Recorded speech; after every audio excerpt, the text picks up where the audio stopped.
بسم اللہ الرحمن الرحیم۔ آج کے جو صحابی ہم ڈسکس کر رہے ہیں وہ ہیں طلحہ ابن عبید اللہ۔ طلحہ ابن عبید اللہ وہ ہیں جو ایک خاص مکی صحابی ہیں۔ ان کے چند میں فضائل آپ کو بتا دیتی ہوں۔ سب سے پہلے تو میں آپ کو یہ بتا دیتی ہوں کہ یہ بنو تیم سے تعلق رکھتے تھے، سیم ٹرائب سے تھے جہاں سے حضرت ابوبکر تھے، اور ان کی 6 جنریشن جا کے میچ کرتی ہے حضور صلی اللہ علیہ وسلم سے، یعنی حضرت آمنہ کے تھرو، وہب ٹرائب کے تھرو یہ میچ کرتے ہیں۔ بہرحال ان کی جو مین فضائل ہیں وہ میں آپ کو بتا دیتی ہوں۔ پہلی بات تو یہ ہے کہ یہ وہ تھے جو اول سابقون الاولون تھے، پہلے مسلمان تھے، یعنی 8 پہلے 10 جو مسلمان تھے ان میں سے 8واں نمبر ان کا ہے۔ دوسری بات یہ کہ عشرہ مبشرہ میں بھی ان کا نام آتا ہے۔ تیسری بات یہ ہے کہ یہ وہ تھے جو حضرت ابوبکر نے جو صحابی کنورٹ کیے تھے، ان میں سے حضرت عبد الرحمن بن عوف بھی تھے، سعد بن ابی وقاص بھی تھے، عثمان بھی تھے، حضرت طلحہ بھی ان میں سے ایک تھے۔ اس کے علاوہ حضرت طلحہ جو ہے وہ ان کی اسپیشلٹی یہ بھی ہے کہ جب حضرت عمر نے ایک کمیٹی بنائی تھی اپنی شہادت کے قریب فوت ہونے والے تھے، تو انہوں نے کمیٹی بنائی تھی کہ نیکسٹ کیلف کون بنے گا، تو ان میں سے 6 بندے انہوں نے سلیکٹ کیے تھے، اور ان میں سے ایک یہ ہیں، کیونکہ وہ حضرت عمر کا کہنا یہ تھا کہ میں نے حضور صلی اللہ علیہ وسلم ان سے خوش تھے جب وہ فوت ہوئے ہیں، تو وہ حضرت عمر یہ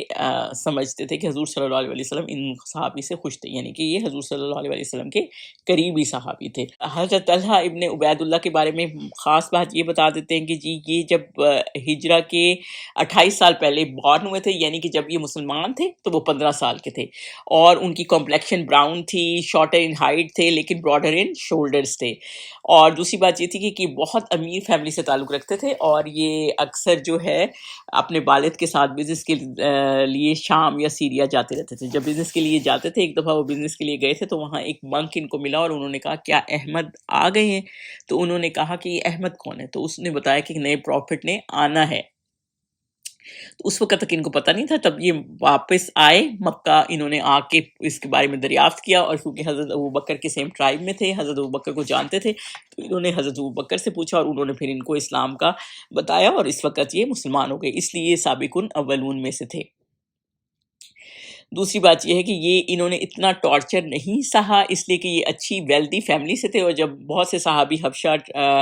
مائیگریٹ کر گئے تھے تو انہوں نے مائیگریٹ نہیں کیا، اور یہ وہ صحابی تھے جب حضور صلی اللہ علیہ وسلم نے ہجرت کی مدینہ شریف، تو آپ راستے میں جب ختم ہو گئی تھی وہ کہ وہ پیچھے آپ کو چیز کرے، اور مدینہ کے قریب تھوڑی سی دور آ کے رکے تھے حضور صلی اللہ علیہ وسلم، تو یہ کہیں بزنس کے سلسلے میں شام گئے ہوئے تھے، سیریا، تو ان کو راستے میں پتہ چلا کہ حضور صلی اللہ علیہ وسلم آ رہے ہیں، اور راستے میں ان کو ملے، تو انہوں نے ان کو وہ حضرت ابوبکر کو، حضور صلی اللہ علیہ وسلم کو 2 کپڑے نئے ڈریس دیے کہ آپ یہ چینج کر لیں، تو یہ وہ صحابی تھے جو اس وقت ان کو نئے گارمنٹ دیے۔ پھر اس کے بعد حضرت طلحہ بن عبید اللہ مکہ گئے، اور انہوں نے وہاں جا کے اپنی فیملی اور جو ہے یہ وہ صحابی ہیں جن کی والدہ نے ان کے ساتھ ہجرت کی ہے، اور ان حضرت ابوبکر کی فیملی یعنی بی بی عائشہ وغیرہ، اور حضرت عبد الرحمن بن عوف کو لے کے وہ واپس مدینہ آئے تھے، اپنا سارا سامان دے کے، سب کی امانتیں واپس کر کے، اور پیسوں کا حساب کتاب ختم کر کے، اور جب وہ واپس مدینہ آئے تو جب حضور صلی اللہ علیہ وسلم نے انصار بنائے تھے، تو ان کے ساتھ جو انصار بنے تھے وہ حضرت ابو ایوب انصاری تھے، اور ان کا گھر بالکل آپ کو پتہ ہی ہے، حضرت ابو ایوب انصاری کا گھر بھی بالکل پاس تھا مسجد نبوی کے،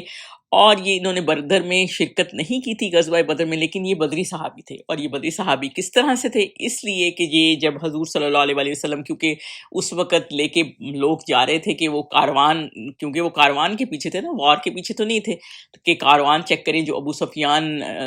شام سے واپس مکہ لے کے جا رہا ہے، تو انہوں نے 2 صحابیوں کو بھیجا، ان میں سے ایک یہ طلحہ ابن عبید اللہ بھی تھے۔ تو یہ جب جہاں تک پتہ کر کے آئے کہ ابو سفیان نے اپنا راستہ چینج کر لیا، اس وقت تک حضور صلی اللہ علیہ وسلم کو پتہ چل گیا کہ وہ وار کے لیے پہنچ گئے ہیں، تو وہ بدر میں وار شروع ہو گئی، اور جب یہ واپس یہ خبریں لے کے پہنچے تو یہ اس وقت تک وار ختم ہو چکی تھی، تو پھر حضور صلی اللہ علیہ وسلم نے جو باؤنٹی تھی بدر کی وہ بھی ان کو دی، اور جب حضور صلی اللہ علیہ وسلم سے حضرت اللہ نے پوچھا کہ میرا اجر، کیونکہ بدری صحابیوں کا بہت اجر تھا، تو حضور صلی اللہ علیہ وسلم نے کہا کیونکہ آپ بھی ان کا پارٹ آف آپ حصہ تھے، تو اس لیے ان کو بھی اس اجر ملے گا۔ کیونکہ وہ ویسے تو ان کے ساتھ ہی تھے لیکن وہ صرف پتہ کرنے گئے ہوئے تھے، اس لیے کیونکہ راستے پہلے اتنے شارٹ نہیں ہوتے تھے، اس لیے وہ ان کو دیر ہو گئی تھی واپس آنے میں۔ اور سب سے بڑی بات ہے کہ حضرت طلحہ ابن عبید اللہ کا سب سے میجر رول کس چیز میں ہے؟ سب سے میجر رول ان کا احد کے مقام پہ، اور احد کے مقام پہ انہوں نے ہمیشہ حضور صلی اللہ علیہ وسلم کے ساتھ رہے اور ایک منٹ بھی نہیں چھوڑا۔ جب مسلمان ہارنے لگے، جب انہوں نے حضور صلی اللہ علیہ وسلم کا بات نہیں مانی تھی اور وہ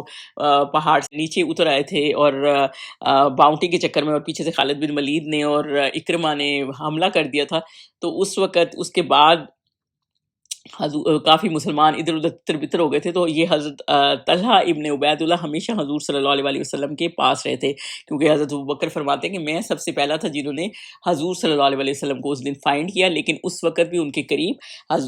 حضرت طلحہ تھے۔ اور حضرت طلحہ اتنے بہادر صحابی تھے کہ جب ایک وہاں جا کے کافی چھوٹے چھوٹے گروپس میں کافر حضور صلی اللہ علیہ وسلم کے اوپر حملہ کر رہے تھے، تو اور 11 ایک موقع پہ 11 انصار اور ایک سے طلحہ رہ گئے تھے، تو جب حضور صلی اللہ علیہ وسلم نے پوچھا کہ یہ جو آ رہے ہیں ان کو کون ان سے لڑے گا، تو حضرت طلحہ نے کہا کہ میں لڑوں گا، تو حضور صلی اللہ علیہ وسلم نے کہا نہیں آپ بیٹھ جائیں، تو پھر ایک انصار کو بھیجا۔ اسی طرح جب دوبارہ کسی نے حملہ کیا تو پھر دوسرے انصار کو بھیجا، اس طرح 11 کے 11 انصار شہید ہو گئے، لیکن حضرت اللہ وہیں رہے۔ اور حضرت اللہ اس دن اتنے زیادہ انجرڈ ہو گئے تھے کہ ان کے پوری ایک بازو کائنڈ آف پیرالائز ہو گیا تھا، اور ہاتھ میں کافی انگلیاں، کہیں ملتا ہے کہ انگلیاں کٹ گئی تھی، کہیں ایک کٹ گئی تھی یا 2 کٹ گئی تھی، بہرحال ان کی ہاتھ کی انگلیاں کٹ گئی تھی۔ ایگزیکٹلی کتنی نمبر کی انگلیاں کٹ گئی تھیں یہ کلیئر نہیں ہے، لیکن ہاتھ کی انگلیاں کٹ گئی تھیں، اور وہ اتنے انجرڈ تھے کیونکہ انہوں نے شیلڈ کیا ہوا تھا حضور صلی اللہ علیہ وسلم کے سامنے، تو وہ آگے پیچھے دونوں طرف سے اتنے زیادہ انجرڈ تھے، ان کو کوئی 70 کے قریب جو ہے وہ تھے، وونڈز لگے ہوئے تھے، زخم لگے ہوئے تھے۔ اور حضرت بی بی عائشہ فرماتی ہیں کہ حضرت ابوبکر کیا کہتے ہیں کہ احد کے جنگ احد کے ہیرو حضرت طلحہ ہیں، کیونکہ حضرت طلحہ نے بہت زیادہ قربانیاں دی تھیں اور بہت بہادری سے لڑے تھے۔ اور اس کے بعد جو ہے حضور صلی اللہ علیہ وسلم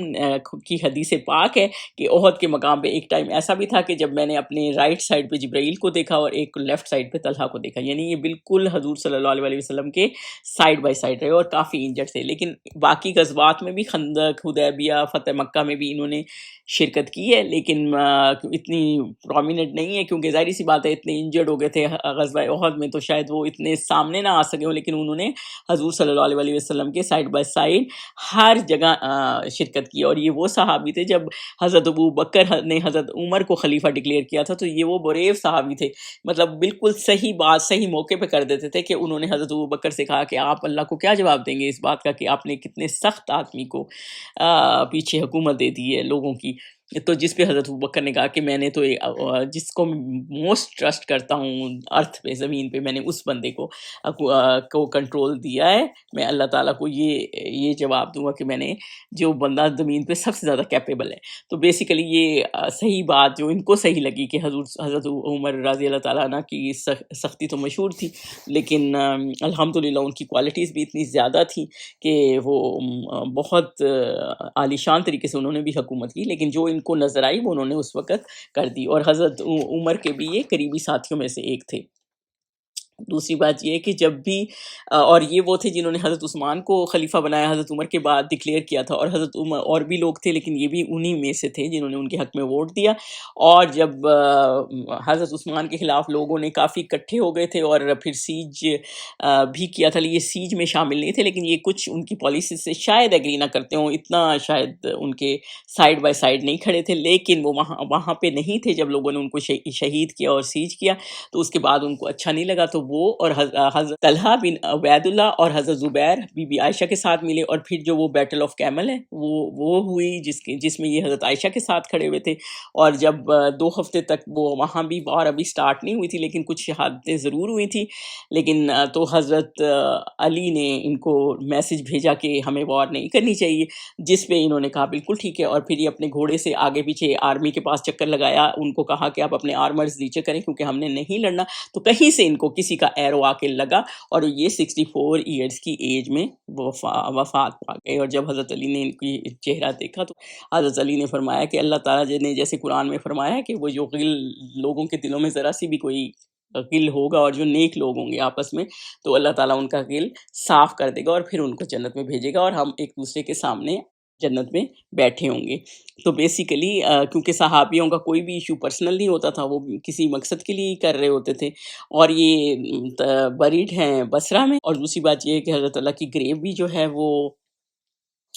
عراق میں ہے۔ پہلے اس کے اوپر مسجد بنا دی گئی تھی، پھر وہ مسجد ختم کر دی گئی، اور اب لیکن لوگوں کو پتہ ہے کہ ان کی گریو کہاں ہے، اور ان سے مروی 20 احادیث ہیں۔ دیکھیں ہر صحابی کا اپنی کوالٹیز ہوتی ہیں، ہر کوئی حدیثوں کا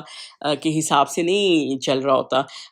کہ اس نے صرف حدیثیں ہی نریٹ کرنی ہیں۔ کسی کی کوالٹی، جیسے خالد بن ولید ہیں تو ان کی جنگوں کے واریر تھے وہ، ایسے حضرت ابو ہریرہ ہے وہ واریر نہیں تھے تو لیکن وہ احادیث بہت بیان کرتے تھے۔ اسی طرح حضرت طلحہ علیہ السلام بھی واریر تھے، اس لیے ان سے اتنی حدیث مروی نہیں ہے، لیکن وہ ان کی